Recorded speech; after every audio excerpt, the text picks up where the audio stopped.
I went to high school back in Harvey, Illinois. Yeah. Thornton Township High School. Kind of a low-budget high school. They taught driver's education and sex education in the same car. Yeah, we're making a left turn, Louise. Throw your leg out the window, will ya? I spent most of my teenage years thinking about girls and going to confession. One of the problems I had, I was a former altar boy, see, so when I went to confession, it didn't matter how dark it was in there. All the priests in the parish knew my voice because I was a former altar boy. Even though the divider, they knew it was me. So I'd always try to disguise my voice. I'd say, bless me, Father, for I've sinned. I spent the last 3 days reading the Playboy magazine. In the darkness, I'd hear, Tommy, Tommy, Tommy. Was it the November issue?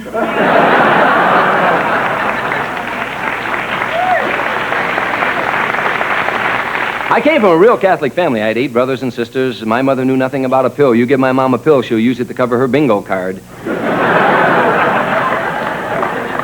With that many kids, you never have a lot to eat. You really don't. My dad used to buy horse meat and try to tell us it was chicken. You couldn't fool me, especially when you give me an 8-foot drumstick.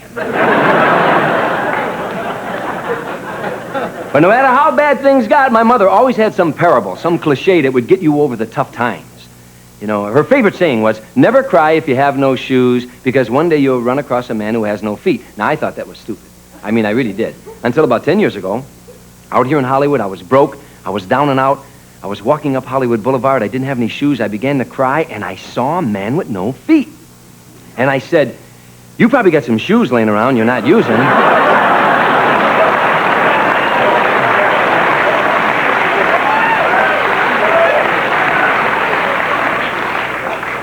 I wasn't the greatest kid in the world, so God blessed me and gave me a kid just like myself. I got a 19-year-old son who's coming up with harebrained schemes once a day. The other day, seriously, he came home with a kid who wants to become a skydiver. This kid is a skydiver. He wants my son to become a skydiver. And I said, it's stupid, no. And he said, it's not stupid. I said, it's stupid. And I told the kid, it's the dumbest hobby in the world. What are you going to do if you get up there and your chute doesn't open? And the kid said, if my chute doesn't open, I calmly pull my second chute. I said, if my chute doesn't open, I'm in the middle of a I ain't calmly going to be able to do anything. And he said, you don't want to live dangerous. I said, I don't mind living dangerous. I don't want to die dangerous. Normal people tell you, I'd like to die in my sleep. What kind of an airhead said, death? I want to hit the ground going about 5,000 miles an hour. You ever meet those skydivers? Every one of them has a donor's card. What are you going to donate if you hit the ground going 5,000 miles an hour? Hey, Louie, I think we got an eyelash over here. I'm a donor. I've got a donor's card in my wallet. I only have one request on the other side. Make sure I'm dead first. I don't want to wake up in Bakersfield and find out my wee-wee's in El Segundo, you know.